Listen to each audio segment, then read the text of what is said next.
Hello and welcome to another episode of Soph Rants, where I, Soph Rants, talk about all the things that you need to hear, from mental health to productivity and motivation. I cover it all. So this week I have something interesting going on, and I have my very good friend, and also we've been to Erasmus together, Anastasia. Hi, everybody. I'm Anastasia, and I have to confess that we're recording this the third time, actually. Sophie's a liar. Yeah. You got me. You got me. We're recording this for the third time. Because for the first episode, Anastasia didn't like it. The second time, I didn't like it. So we were like, okay, third time's the charm, right? Maybe. Please, dear God. Make this work. This work. Yeah. Okay, so I'm bringing Anastasia today to the show because she is someone who's been on 3 Erasmuses, and I find that very fascinating. And I wanted to talk more about that and Anastasia's journey in life, but I would first start by maybe asking Anastasia to tell us more about yourself so we could get the real feel of who you are. So you're gonna hear this for the 5th time now. My name is Anastasia, and I'm 22. And stop laughing. Thank you very much. And I got my bachelor's in law, and I'm doing my master's in business law. And I just finished doing my 3rd Erasmus in life, and I like dogs. And I'm a dog lover. And I'm a professional guest in my parents' house. We all are, man. Like, if we're not paying rent, we're like professional guests for our parents. Inflation, man. Inflation. Damn it.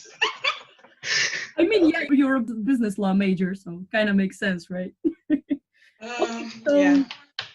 Tell us more about that. Like, 3 Erasmuses. How the hell did that even happen? How did it start? Honestly, I don't know. It's probably at this point like a mental disorder or like that boyfriend that you keep going back to. I don't know why. That's toxic. I wouldn't say like Erasmus is as toxic as an ex that you go back to. Is it? I don't know. I just said it. It seemed like the right thing to say, but apparently it was not. Okay, stop dissecting everything that I'm saying. Thank you very much. Yeah. Okay. So how come? Well, I don't know. Apparently, I never learned my lesson. Now I went for very different reasons, and I learned very different lessons from all of them. Like what? What is the number one thing that you learned from like all 3 Erasmuses together? And there she goes with the complicated questions. She didn't start easy. No, of course she did not. It's my job to push you to the limits, Anastasia. As a good host of a podcast, my job is to push you and get the most out of you. Well, the thing that the 3 Erasmuses gave me the most, I wouldn't say it's a lesson, but actually all of my Erasmuses gave me such a clarity, because when you're like thousands of kilometers away from home, you see a lot of situations for what they are and a lot of relationships for what they are. You can cut ties so easily with the things that are not right for you, and you really understand what's important. And honestly, for me, it was like this roller coaster of, oh, there she goes on Erasmus, cuts 5 friends off.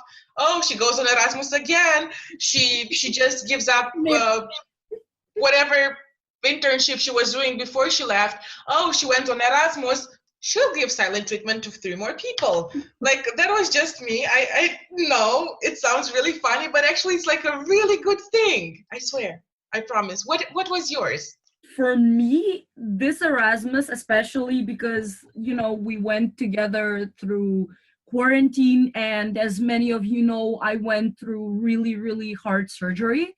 For me, it was definitely patience, man. Like, I have never been a person who's patient. I have actually, I don't even know how many times I've said this on the podcast. I am not a patient person. I do not do patience. But being in bed literally every day and not being able to put socks on just drove me crazy. Like, seriously. And I remember there was this one time you were cooking in the kitchen and I was like, Anastasia, I need help to put on socks. And you were like, oh, I'm gonna be right there. 5 minutes later, you see me out of bed, Oh my struggling to God. put on socks, and you were like, "What are you doing?" Like I said, I was gonna help you, and I was like, "No, I don't. No. I do it for you." Got him. Oh, and I actually thought about another thing. I feel like in this generation, we're kind of all people pleasers to some extent. Like each and every one of us. We all are to some extent. Some more, some less. You have to. But yeah, you have to be, You have obviously. to be, because like about the box of society that I keep talking about. Like you cannot be outside of a box, and you being in the box definitely means people pleasing, whether those are teachers, whether those are your parents, whether those are your friends. You know, to belong in society, you do kind of have to be a people pleaser.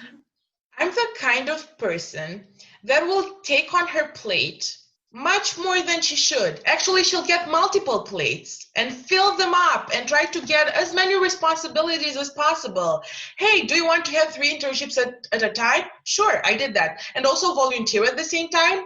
Sure. And attend every single class, not miss one class? Yes, of course I want to do that. And get your driver's license at the same time? Yes, and have a job on the side, maybe. Like literally, I was in that kind of situation 2 years back. I'm that type of person, and obviously, I learned this lesson from like social settings, not so much from like working or going to the university, but it is the power of saying no to things.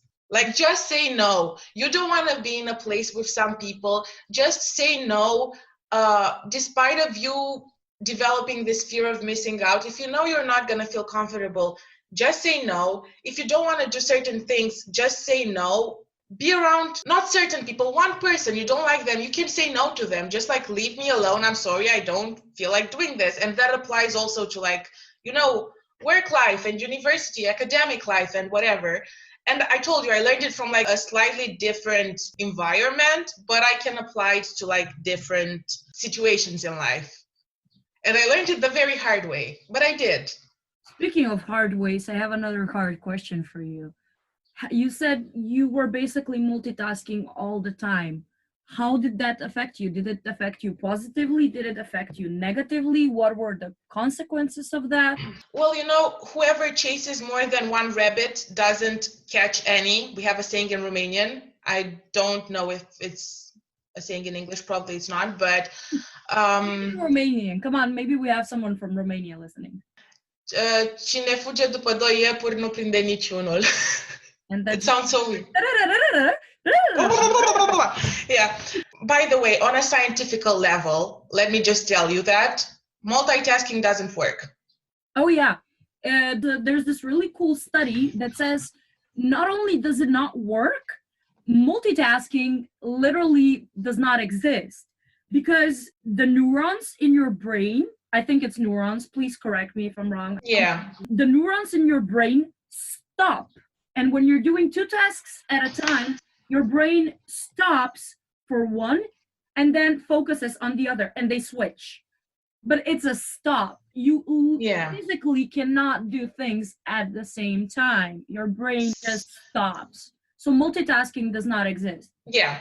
So my efficiency went from, okay, let's say 100 to like maybe a 40 or 50. I would wake up at 5:40, leave my house at 10 minutes to 7, and come back at 10, 11, 12, 1 in the morning. I don't know. Like I would just sleep maybe 3-4 hours per night. And here's the thing, even if I had like good days, at least for me, like when I'm focused on a project, I don't give 100%. I give 120%. So when I just give like, let's say 70, 80%, people are like, oh no, but you still did good, because they think it's like 70 or 80% out of 100. No, it's out of 120 for me. But that means that you got burnt out a lot faster, right? Oh, yes, of course, because you cannot live like that. Nobody can. I couldn't. Nobody should. No, after a while, I wasn't efficient in any way. Literally, people were talking to me and I couldn't, I wouldn't, I would look at them And like the message of what they were saying would be like flying somewhere in the atmosphere around me, but definitely not going to my brain. And I literally at some point gave up a lot of those things. Like I was like, this is something I'm not willing to do.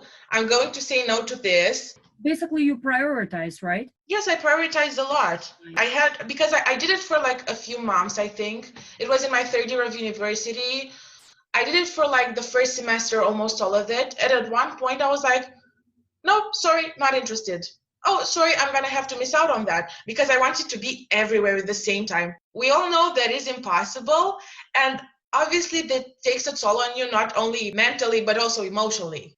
And physically as well, you're constantly exhausted. You don't really have a will to live, right? Not like really a will to leave because there were parts out of what I was doing that I really liked. Physically, I was so tired. I was waking up in the morning and I was like, I didn't have the power to be angry or stressed about it. I couldn't. I was over it. So I literally gave up a lot of those things. I finished my 2 internships because they were pretty short. With my volunteering contract, I started missing out on meetings and I explained to the leader why I was doing that. With my job, I set some boundaries and I was like, what is my number one priority? University, duh.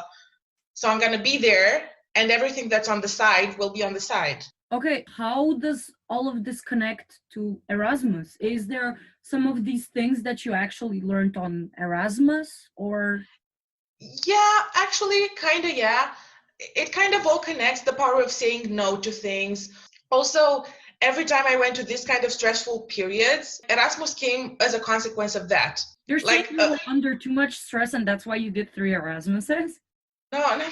If you say it like that, of course it makes no sense. No, but the point is I gave my all. I did my best. Sleepless nights, stress, tears, crying twice. First of all, because what you have to study is hard, and then because you stained the books that were very expensive with your tears, like that kind of stuff. And one day you just say, I need a break. And like, how do you get a break? Like, how do people take time off? Erasmus!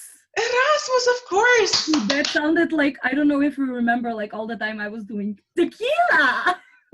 It's like a commercial. Pay How for did you this. end up going on the first Erasmus? How did that even happen? I was really young and really naive. I decided I was going on Erasmus when I made the decision when I was 17. I went when I was 18. So I was really young. I was really naive. I was this person who didn't have a lot of clues about anything because I study in the same city where I live. So I lived at home and I didn't know anything about real life. And I was kind of like floating somewhere. And I just decided to go. Where was your first Erasmus? I went to Czech Republic. And that was the hardest Erasmus. Beer! A lot of beer! Yeah, a lot of beer. Yeah, that made it easier. There were people from all corners of Europe, and not only Europe, but mostly Europe, but let's say like Morocco and a bunch of other countries as well. And like, I grew up in like a crystal globe. Not that I wasn't open-minded, because I really was an open-minded person considering the bubble, the law school bubble that I was in where we were all professional. None of us were professional, but we just thought that we were. So it actually like took a lot of effort on my part to adjust to actually accepting people from all sorts of cultural backgrounds and people with different mentalities and people with different life experiences. It's kind of hard to adjust to that. I was just like 18. Like nobody knows anything at 18. I'm sorry to disappoint all of you. If you ask me at 15, I had it all figured out. By 18, I didn't even know my name with my ID in my hand. So it was just a really hard adjustment for me to not have any sort of life skills, to not have any sort of useful life skills, because obviously I could breathe. Not that useful if you ask me, joking, obviously. But it's so hard to learn how to adapt. I agree. Like when I came back, when I returned to Romania, my mom was like, I don't recognize you anymore. And I was like, I wonder why. Actually, like I had to make a conscious effort to evolve as a person. Like I had to put in an effort. It didn't happen like, oh my God, I went to Erasmus and it was such self-discovery journey. No, it wasn't like that. I actually had to put in the effort. Hey, don't make it sound so cliche. That was me. Oh, and it also like I felt very lonely there. And it was the first time that I was feeling lonely in my whole entire life. I mean, I have to be honest, as you said, adapting was really hard for me as well, especially being someone who was, bullied in school and went through major social anxiety and depression and suicidal thoughts and, all of that mumbo jumbo that goes into your head. I am not going to go out with anyone. They're not going to like me. Who am I going to hang out? I am completely alone. How am I going to make friends? And I actually had that episode like 3 times here in completely different periods. And as you said, that adjusting definitely took at least 2 weeks up to a month. I think for me, the first moment where I overcome it was the first thing that ESN, like the organization that takes care of Erasmus students here, did the first actual thing. And then the party started, and I was like, okay, these are people that I can actually hang out with. And interestingly enough, to everyone that I was talking, and even filming another episode of this podcast related to Erasmus, every single person told me that they felt the same. Like, apparently, everyone goes through that phase on Erasmus where you're just like, how am I going to be friends with someone? What am I? No, it wasn't like that for me at all, because when I got to Czech Republic, I had like 3 other colleagues that were from the same year as me, so I knew them, kind of. Some of them more, some of them less. It was a pretty big Romanian student community there. And by that, I mean we were 8 Romanians in the same dorm. So we kind of had each other, but it was like, that wasn't the problem. It was like more so after the middle of Erasmus that I started feeling super lonely. And I met lovely people. Don't get me wrong, if any of them hear this, I still keep in touch with some of them. They were lovely, a lot of them. But I wasn't connecting to them in the right way. I didn't find the right crowd, probably. So after a while, I was like, ugh, I have to go out again. Like, I didn't have meaningful connections. The meaningful connections that I developed with the people there, I developed them after Erasmus, not during Erasmus. And after half of it, I was like, oh, but I don't want to do this. I kind of got burnt out from going out with people who I didn't connect to. I was like, but this is exhausting. Like, does everybody do this, or is it just me? So, it took me a while to actually learn how to distance myself from certain narratives that weren't serving me any purpose, Because you said that people wore you out in a way. How did you recharge? Just literally, it's like the smallest things. Going to do grocery shopping, coming back and cooking a meal for yourself and taking the time to make it from scratch, or reading a book or watching a TV. Like, literally not subjecting yourself to group decisions, just making your own decisions, like planning your own day, doing that.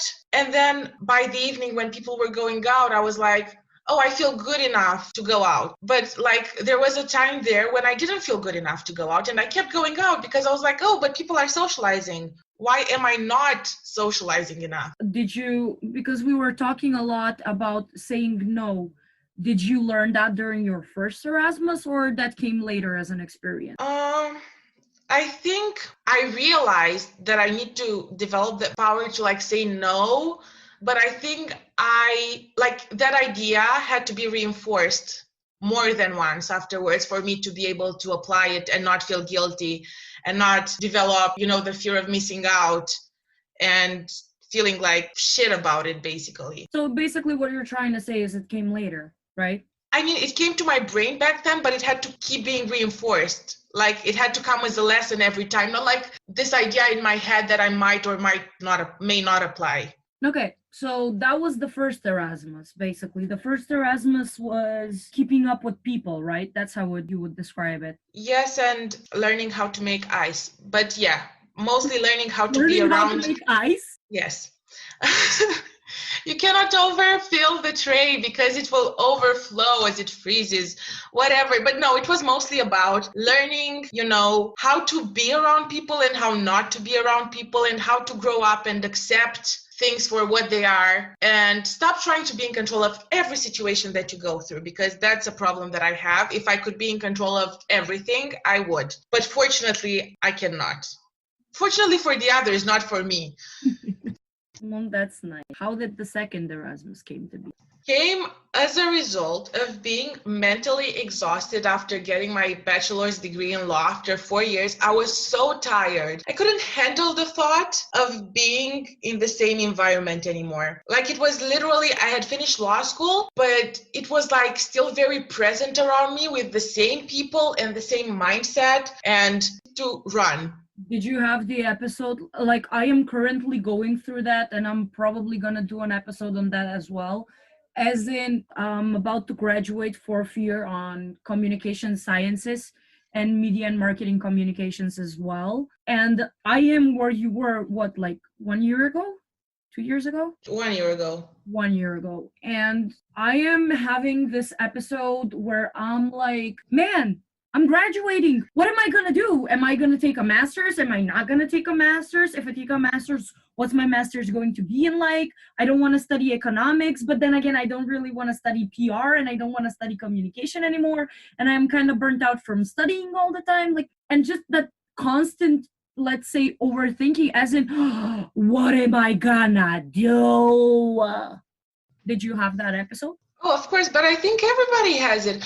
For me, it was literally like, I don't know what I want to do in life. I still don't know what my job will, I mean, I know what my job will temporarily be like for the next few years, but I don't know what I want to do overall.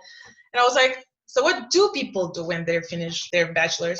So I signed up for my master's in order to be able to do my third Erasmus. But before I finished my bachelor's, like literally a few days, I applied for my second Erasmus after finishing the degree.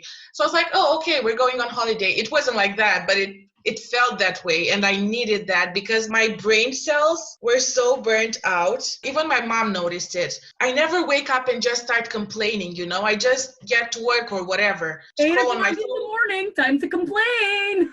Yeah. And my mom would look at me and she was like, something's wrong with you. And I was like, oh, you think. But literally, I was not able to focus anymore on anything. Like it took a physical toll. I was shaking all the time. It was insane because of the stress that I had gone through, you know, getting my finals and all of that. And my mom actually encouraged me to go for the first time because for my first Erasmus, she was very suspicious. And for my third one, she said no, that she doesn't believe that it's a good idea. But for my second one, she was like, yeah, just go. And I needed to go. It was like putting pause on something. And it felt so good. It was like stopping the time when you cannot stop the time, but you kind of are. I don't know how to explain it in other words. I understand that. You're going to a different environment. It's like your life is kind of waiting for you when you go back to it. That's how And it was right now. like the best thing that I did for myself was that I went completely alone. And wait, on your first one, you didn't? I mean, obviously I went alone. It's not like I have a conjoined twin, you know. But there were like colleagues of mine from law school that were there as well. But for my second, I went completely alone in a foreign country and not speaking the language, which wasn't a problem because I went to the capital, and in capitals, usually people, you know, speak English or whatever. But it was great because I didn't feel any pressure to do anything. So for the first time in my life, and it was awesome, I was waking up and I was like, how come you didn't have the pressure of doing anything? You have exams, you have, you know, stuff on Erasmus? No, but in Poland, it was after finishing it, like after finishing law school. Oh. So it was like the summer after, basically. But how did you end up on Erasmus? Because, you know, Erasmus is a student exchange, right? Because for Erasmus internship, you can apply before finishing your bachelor's, but you can go after finishing it. You just have to apply before. Really? Yes, that's the catch. Okay, that's some very valuable information. Thank you very much. Yeah, no. You have to do it before finishing, like before taking your exams, but you can do it at the very end of your bachelor's, basically, and go in the next 12 months. For up to 3 months, I think you can go. And you choose the period. But it was the first time in my life when I was waking up and I was excited and I had this whole like to-do list and I was going to the fridge and I was like, what do I want to eat today? Where do I want to go today? What do I want to wear today? Like, how do I want to spend my day? And I was lucky enough that my internship gave me the chance to make my own schedule. So I didn't have to like follow necessarily their working hours. So that was huge for me. And I was the whole day going to museums and reading a lot. Did you self-reflect a lot? I mean, for me, when I'm alone and when I'm in a foreign country, aka Portugal or even in Slovenia, I have all that space and I guess subconsciously I use it for self-reflection. Did you? I think in the beginning, not so much, honestly, Mm-hmm. because I was so tired of everything. I was like, I don't want to think about it. So But what did you do? as things settled a bit for me, of course, yes, of course I did. And doing that self-reflection gave me the strength to become super, super self-disciplined and actually made me believe I can do certain things that before I didn't think that I was able to do them. I never thought that, oh, I would be able to like turn my life around and become this person one day. I was like, oh no, this is how I was born, that's it. And no, like for the first time I was like, oh, I can become disciplined and I can work towards this, but in a constructive way, not in a I'm exhausted way, you know? Make all the lists. Yeah, make all the lists. As me and Soph are talking, by the way, because we were like planning something, and I was looking for my planner and for my lists, and I felt like such a businesswoman, and I'm definitely not. I have one Anastasia, planner, like you can't see us, but I'm showing my favorite flower planner to Anastasia, which actually for the people in Slovenia is by Moj Vibe, and it's a really good one, and I really freaking recommend it. That was around 30 euros. Not sponsored, by the way, definitely. And then guys, sponsor her. and then there's this one, which is actually a notebook that my dad gave me, and it says "Life is for sharing" on it, and it's basically by T-Mobile, which again, not sponsored. It's just my dad gets merchandise shit from where he works, and I actually used it a lot for like writing plans and. My planner just says, this is my plan for success, literally. That's such a cliche. Like, I feel embarrassed. It's pink. It says, this is my plan I for would, success. I would say it as a positive affirmation more actually. I don't really believe into affirmations that much. Really? Dude, you should. Affirmations are so freaking cool. Do you know how many times I told myself, okay, you're gonna laugh?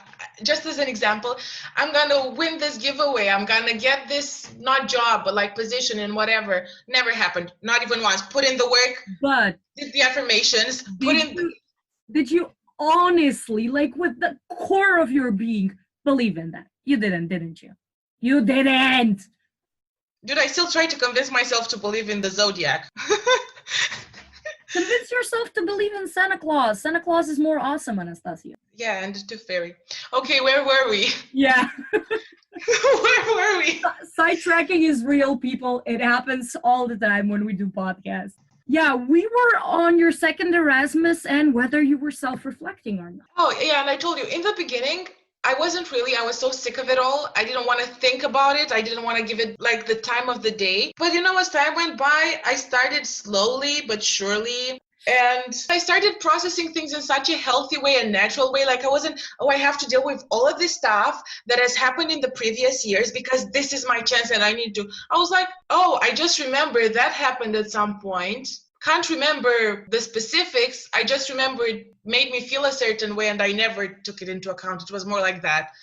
Like I wasn't putting pressure on like, I have to deal with all of this because I'm going to leave Poland in like 2 months and I need to get it in check now. It was such a relaxed thing. It brought me like not happiness, but joy. Think about some things that I never gave myself the chance to think about, basically. Like, it made me happy. I was like, it was heaven. I had time to think. I had time to do things. Aww. I had time to meal prep. It was the best, honestly. I told you, it gave me so much discipline. It's ridiculous. Like I came back and I wasn't stopping. Why a third Erasmus then? If you were so happy, so organized, everything was like, I don't know, shitting rainbows and leprechauns and everything. Why a third? Because when people are too happy, they find some way to fuck it up. I am freaking quoting that. That is an awesome quote. You're welcome, guys. Anastasia 2020, y'all. It was my last semester ever. I never had the chance to feel like a student. Although I had been a student for nearly 5 years, I never felt like a student. And like, despite having 2 Erasmuses before, I never made the most out of them. What is the most for you of Erasmus? How do you even perceive Erasmus? Do you perceive it, oh, it's like all partying and like no No. responsibility kind of a thing? For instance, for me, do you know there was this quote on Facebook, throw me to the wolves and I will come back leading the pack, or something very cheesy? Yeah. Very embarrassing. No, for me it was like, throw me in a group of people and my social anxiety will eat me alive. Literally, I function super well one-on-one, and I have no problem with that whatsoever. Mhm. But like, man, it's just something about groups where it's like not even about the people that are there. It's just in my head, like, I don't know, it's super weird. And actually, even for my friends in Romania, I have the most awesome friends ever. I have like 5 or 6 friends, but I made sure that it's not a group thing. They know each other and they know of each other, but they're not friends between each other. And it saves me so much drama, you have no idea. It's amazing. But I never felt that I was giving enough in groups because I didn't know how. So I was like, okay, that's one thing that I want to learn. Did you? Are you I mean, satisfied from your like third Erasmus? And because you were more around people than I was, man. You were constantly out. I was the one who like, okay, I need a break. I know we're in quarantine and I want to go out, but like I need a break from people. it was very weird because I plan everything and nothing ever goes according to the plan. I was planning to do that, but then quarantine happened. I was almost completely alone for 2 months and a half. So when the time came and I started hanging out with a group of people, it was probably 10 times worse than in the beginning. Worse in what way? What do you mean? Because I wasn't used to being around people anymore. Oh, yeah. I felt like I had missed out on so much by being in the house, which is not a bad thing. Like, I don't regret, saving my ass from Corona. I could never. But I was so used to being by myself that I didn't know what to say or how to act or what to do. So at times I was acting probably like super weird because I wasn't used to it anymore. It was just super weird, and people knew each other and they already had established connections with each other. I was kind of like not an outsider, but not an insider. And it was super weird for me. And, one-on-one, I was just talking like in a natural way with everyone. Like, I didn't have to try. I was just talking to people. And for me, that's not a problem. But if it's a group situation, I don't know. It just makes me overanalyze myself in ways that I shouldn't do it in. We technically go back to the fact that we were talking about likability. You have to be a people pleaser a little bit as well, right?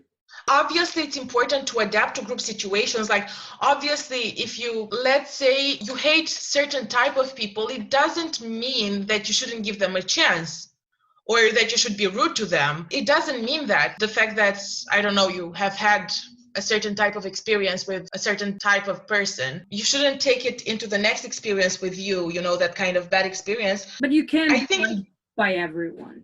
I mean, that's a known fact. Like, oh, of course. I struggle with that a lot. Just, wanting every single person on this planet to like me. No, I'm not like that. I get super defensive, especially on my social media platforms, especially on Instagram. I'm still like very careful about things that I talk about. And even on this Erasmus, like around our friends, I was like, okay, maybe not say this to, not piss them off. Maybe don't do this to piss them off. Or even with this podcast, like, as you said, we're recording for the third time because the first time we were way too loose. The second time we were like way too closed and reserved. And we were like, okay, we want to say this because people are going to like this and people are going to connect if we say this, which turned out to be completely fake. It was a super fake conversation. Yeah, but I'm not like that. Honestly, I want people who I like and who I appreciate to like me back. That's completely normal. It's been in... Yeah, but I don't like everybody. There's a lot of people that I do not like and that my character doesn't align with, to put it that way. So if somebody doesn't like me, it means that I might be doing something right. Who knows? If nobody likes me, then I might be the problem, of course. I'm rational, I know that. But what I'm trying to say is that I do not want everybody to like me. Honestly, I would question myself way more if that happened. But for me, and the group dynamic and people pleasing, it was just like, I don't know these people. They do not know me. And that makes it like really hard for me to know how to approach the situation as a whole. How do I do that? Like, do I go to every person and try to have like a small talk for 5 minutes and then go around and do around again? Well, what do I do? And of course, things don't work like that. You should make them work in a way more organic way and natural, because people will tell if you do that. Probably anybody would with more than 2 brain cells. It's so easy to spot when someone's being fake and when someone's, being likable. Yeah. Okay, so to wrap this up, because, we've been talking for a while now and we're kind of sick of each other because we, again, recorded this 3 times, y'all. 3 freaking times. But I think like we finally got the material that we wanted. I am satisfied with this episode, and I'm saying that on air, so I couldn't take it back. So what is the one thing you would remember Erasmus as a type of exchange, all of the 3 of them, for you? What is the one thing that you learned, and what is one thing maybe that you would recommend it to me if I go on a second Erasmus, or, to everyone who's listening, or maybe that foreign person that you're going to meet tomorrow? Okay, so the first thing that came to mind, we're going to have to split this because you asked like 5 different questions in one. Multitasking. To answer the first one, the first thing that came to mind was like growth. And I was like, that sounds so cliche. Like, it's not growth just by waking up and going to sleep and having 24 more hours of experience. You just grow regardless. It's the opportunity to change. And people don't change in general. And Erasmus kind of changes you, and it can alter your personality in so many different ways.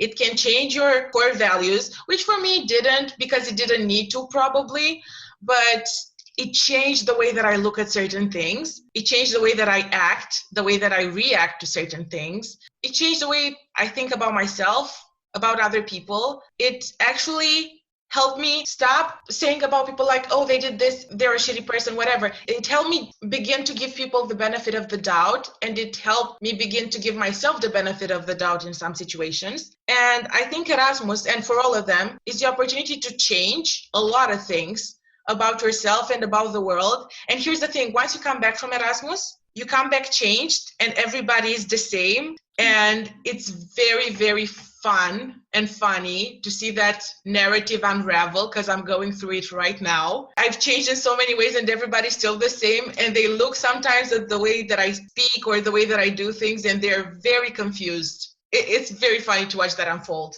honestly. Awesome. Do you have any questions for me, though? Let's do it like this. Do you know what is it called? I listened to this podcast, and they have the top and the bottom of the cobbler, which is some sort of a pie. And the top is the best part, and the bottom is nobody likes it. So what is your top of the cobbler, which is the best part of your Erasmus? I mean, you have to remember that we didn't really have the typical Erasmus experience. We started off with the typical Erasmus experience, which was partying till morning, going home, changing, maybe sleeping 2-3 hours and go partying again, which, like, let's be freaking honest, that was our Erasmus. Like, I wasn't drunk, but, like, everyone around me was.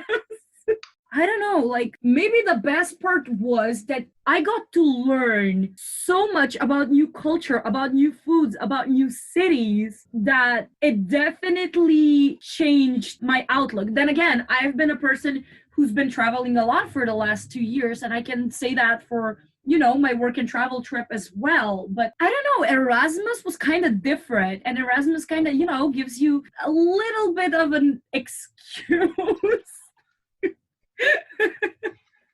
to, like, slack off a little bit. Like, everyone told me I am a completely different person on Erasmus, as in I was extremely burnt out in Ljubljana because, like, I was working one job, and it was a very demanding job because I worked as a project manager, and it really, really deteriorated my health. And, like, on Erasmus, I was like, fuck it, man, it's Erasmus.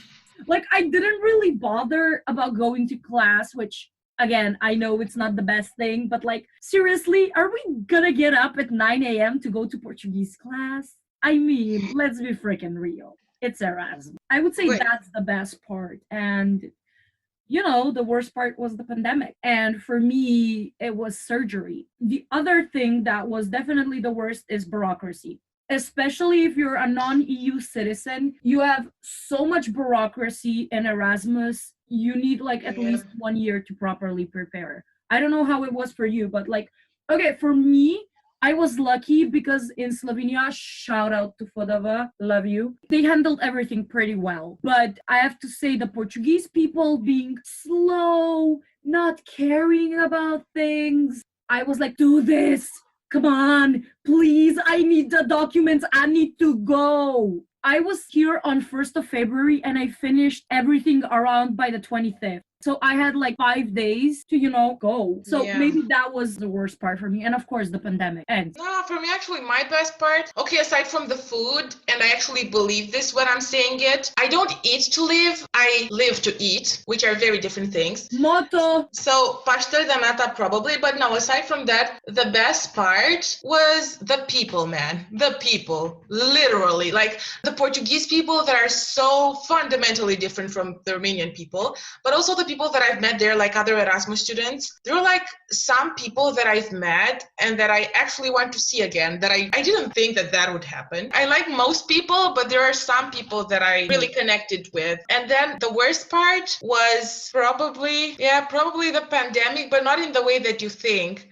It was the fear of not being able to going out to a park, because nobody knew anything about COVID, so I didn't even go to the park. It wasn't like, oh, I'm alone and nobody's going out. That wasn't a problem. It was just I wasn't even going to the supermarket. What would you say is one lesson that you would pass on to other people that you learned from? To be aware that everyone is going through the adjustment phase in different ways, but everyone is going through it, and it's going to take 2-3 weeks up to a month, and you're gonna survive it. It's a completely normal thing, and as I said, it happens to everyone. And the second thing that I would say it is enjoy it, be responsible, but to a certain degree. Don't do a mistake that you're going to regret for the rest of your life. Those would be mine. What are yours? What would you recommend them? Just